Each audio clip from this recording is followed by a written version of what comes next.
We don't want to always be in a position to be dependent, especially upon the government, even though they're there to take care of the people of the country and so on.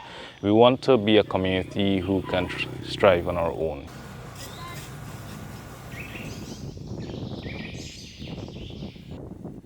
Along the Corentyne River, legend holds that Orealla's founding families traveled upriver from Ypres to escape a devastating flu outbreak. For generations, the Warrau and Lokono community relied on logging, farming, and hunting. Now the village, some say named after a local term for white chalk that appears on the river in the dry season, is setting its sights on becoming one of Guyana's premier ecotourism destinations. So Orealla is a place that you will want to visit. Currently we're trying to embark into the tourism sector. Recently we've had a visit from the Guyana Tourism Authority, and soon they will be coming to do certain training, or the introduction to tourism rather, in our community. There's potential in the different areas, sports fishing, bird watching. We have had, or we host every year, we have what you call the Maraisa Cup, formerly known as the Forestry Cup.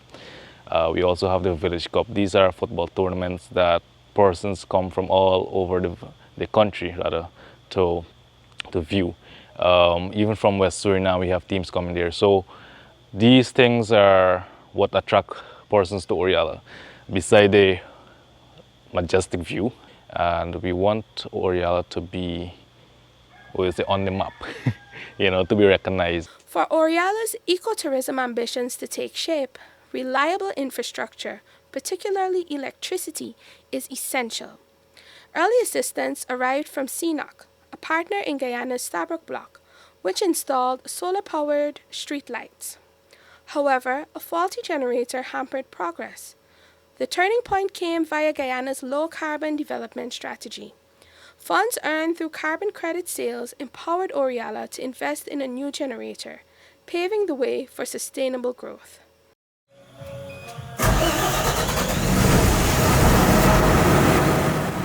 So the low carbon development strategy has been a wonderful program, I would say. Especially last year, our village generator went down, and it went out for almost 2 months.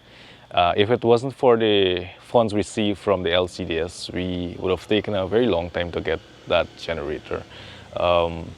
And so because of that funding, we were able to purchase the new generator that replaced the generator that we had for almost 10 years, or over 10 years. The impact of this new generator is already being felt across the community. Percy Penu, the acting head teacher of Orealla Primary School, highlights the benefits for education and beyond. It is a better generator, and like it can service more people, right? And more people are benefiting from it at the moment.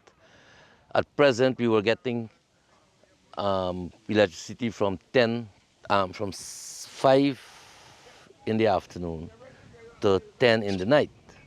Now what we're having is from in the mornings also, from 5 o'clock to 7 o'clock, right? Now if for example, you're not at home and you couldn't get to press your clothes or whatever for the children or whatever, you can do so in the morning. Long ago, people they more so would salt their fish or meat or whatever to preserve it. But now they have electricity. They can have it on, the freezer on, and that extra hours would give this. Oh, it is okay because it's freezing, and that's good for us. For Ingrid de Veer, who returned to Orealla after studying in Georgetown, the new generator has made a difference in her and her son's life, especially as he prepares for important examinations. The generator has been a great blessing to our community, and we suffered a lot during the months that the generator that was prior to this one, that it was down.